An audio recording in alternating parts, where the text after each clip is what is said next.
Hi everybody, today is June 20th.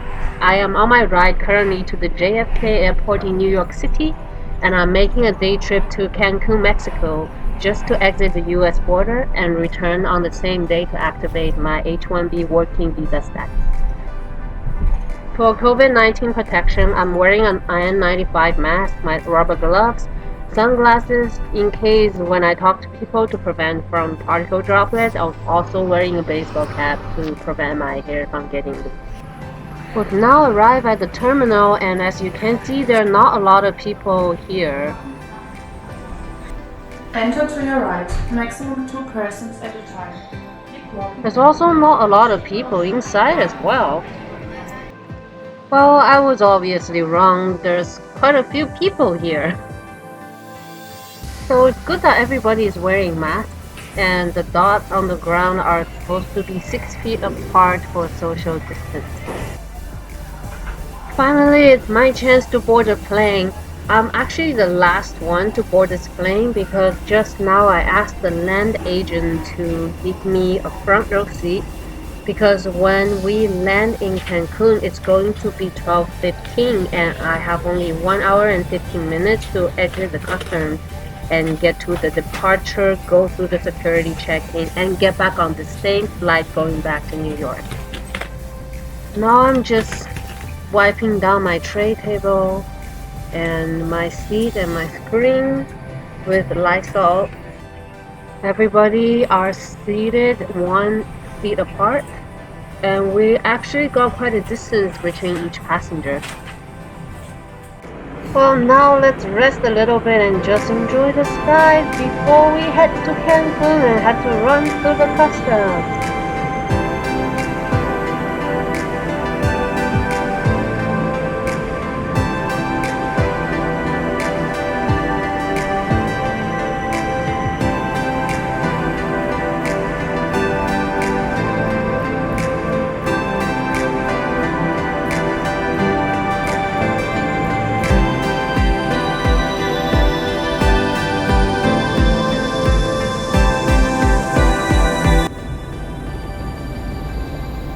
After 3 hours, we finally arrived at Cancun.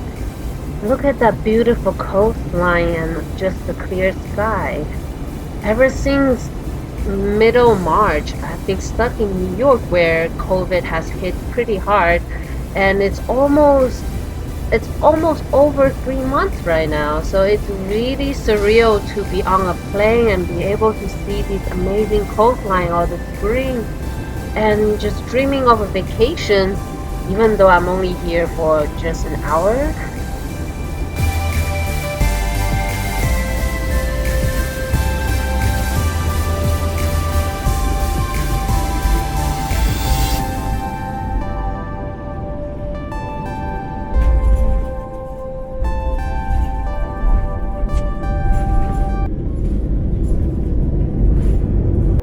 While on board, you'll be given 3 forms by your flight attendant.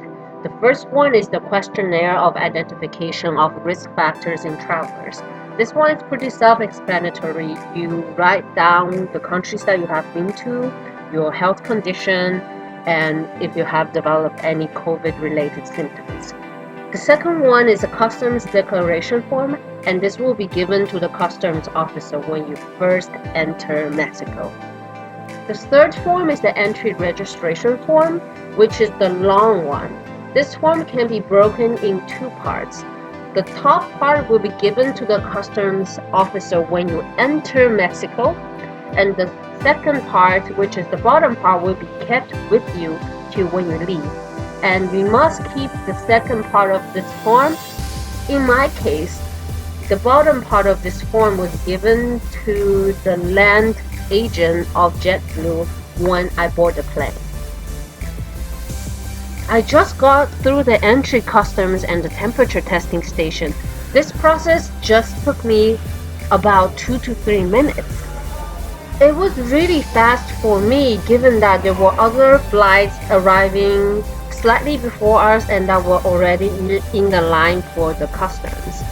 I think it was really fast for me because before I boarded the plane, I asked the land agent to give me the boarding pass for my next flight which is from Cancun back to New York. Then, instead of joining a line right away, I showed my boarding pass to one of the airport staff and told them that there's only 1 hour for me to board my next flight. And I was taken to a faster lane for the Mexican officials. I showed my boarding pass again to the customs officer, and she was very understanding of the situation and let me get through the customs pretty fast. Once you get through the customs and the luggage scanning stations, you will get to a hallway with all the rental car services. So as you walk through this hallway, just be careful and look for signs on your right side that point to interchange flights and departures. So it should be on your right, and once you cut through this hallway, it takes you directly to the security check for the departure flight, which saves you a lot of time from getting out of the airport and getting back to the departure gate. And there, you can give your health declaration form and the top part of your customs declaration form to one of the security officers. Now, once I pass the security check, I just need to sit tight, shop a little bit, and board my flight. So, seems like the Cancun airport is doing a pretty good job in terms of social distancing. There are still some people not wearing masks. But when you line up to make a purchase, you can still see stickers on the floor to remind people to stay far apart. Oh, we are landing in New York. Look at that skyline. I already miss you so much, New York. Well, we finally landed. As you can see, I'm already pretty beat up from the trip. My mask is not really in the proper shape. Let me just hope that I have cleaned myself properly with all these sanitizing wipes and all these hand sanitizer that I used. I tried to use the restroom on the plane once, but I did rigorously wash my hands. So now wish me luck and hope I get through the customs safely. Got approved H1-B. 1-day trip. I'm done.